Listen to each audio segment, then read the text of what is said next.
Welkom. Jy is deel van 'n span wat gaan bid vir hierdie jaar, sodat God hierdie jaar Suid-Afrika anders kan maak. Mooier, beter, soos wat hy dit wil hê. En daarvoor is nie baie tyd nodig nie, 5 minute luister, 10 minute bid, jy of mense saam met jou, vir 5 dae na mekaar, sodat ons op die ou end dalk sommer 500 mense kan hê wat bid vir 'n nuwe anderster jaar. Waarop fokus ons vandag? Vandag fokus ons hier voor die kansels, fokus ons op huwelike, hier waar 2 mense gewoonlik vir mekaar sê, ons is vir mekaar bedoel, wat dan groei tot gesinne, waar klein mensies groot word en groot mense blom. Kom ons droom eers. Wat is God se droom? God sê, ek het jou nie gemaak om alleen te wees nie. Ek wil hê jy moet 'n helper hê. Julle 2 moet helpers vir mekaar wees, sodat julle op die ou end maats kan wees. Maats wat mekaar se harte en koppe verstaan. Maats wat mekaar veilig laat voel en 'n tuiste skep, sodat ek daarvan af kan uitgaan om te gaan boer en te gaan werk en te gaan ontwikkel ons land. En gesinne waar 'n mens regtig kinders laat veilig voel en laat ontwikkel, sodat hulle presies sal wees wat God hulle die potensiaal voorgegee het. As ons daarvoor droom, kom ons begin dan sistematies bid. Kom ons bid eers net vir huwelike alleen. En ons begin voor huwelik, dat die enkelloper sal hulle self mooi oppas en pragtig laat ontwikkel, sodat wanneer hulle by 'n maat aankom, hulle nie die regte maat sal kies nie, maar die regte mens sal wees, wat 'n pragtige maat sal word. Dus dat ons kinders dit met wysheid sal groot word en nie dom dinge op pad so te doen nie. En dan wanneer ons by mekaar kom, dat 2 mense sal sê, ek beloof en ek werk daaraan om vir jou lief te wees. Kom ons bid vir wilsliefde wat nie van emosie alleen afhanklik is nie.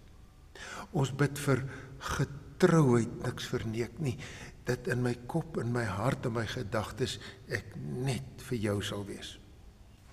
Vir veiligheid, sodat ek vir jou sal omarm en jou vitamines sal gee van liefde en erkenning en aanvaarding, sodat jy die gesonde mens sal wees, omdat jy by my kry wat jy nodig het. Dus daai gebed is baie ernstig vir jouself en dan vir my maat.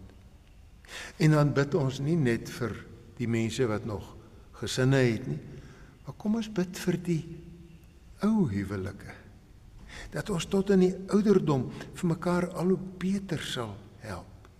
Nie harder kop sal word nie, maar op die ou end rustig saam sal oud word vir die jare wat die Here vir ons saam gee. Dis die huwelike. Nou, kom ons bid vir die gesinne. Want die gesinne blom in 'n veilige huwelik. En ons moet bid vir wat het 'n gesin nodig? 'n Gesin het elke dag se saamkom, saam eet aan tafel, se saam luister na mekaar om mekaar se uitdagings en se swaar kry te verstaan en mekaar se vreugdes te kan deel en te laat blom, en dissipline sodat kindertjies nie sal enige rigting loop nie, maar gekanaliseer word sodat hulle al hoe mooier word.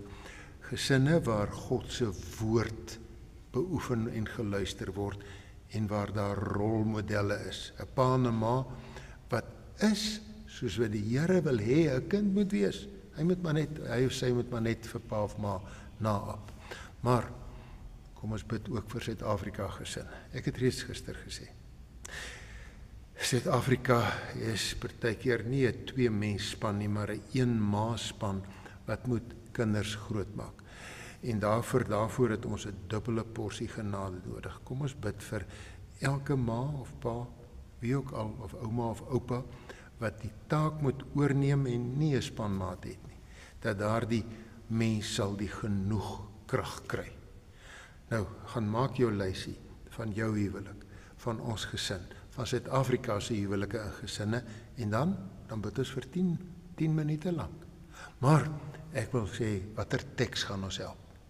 Deuteronomium 6 sê, hierdie gebooie wat ek vandag vir jou gegee het, moet in jou gedagtes bly, sorg vir jou eie geloof, maar dan moet jy dit in jou huisgesin, en julle twee in julle huisgesin, inskerp in julle kinders, sommer net in waar julle praat of reis of wat julle ook al doen. Vat jou huwelik en gesinstaak op namens die Here. Seënwense.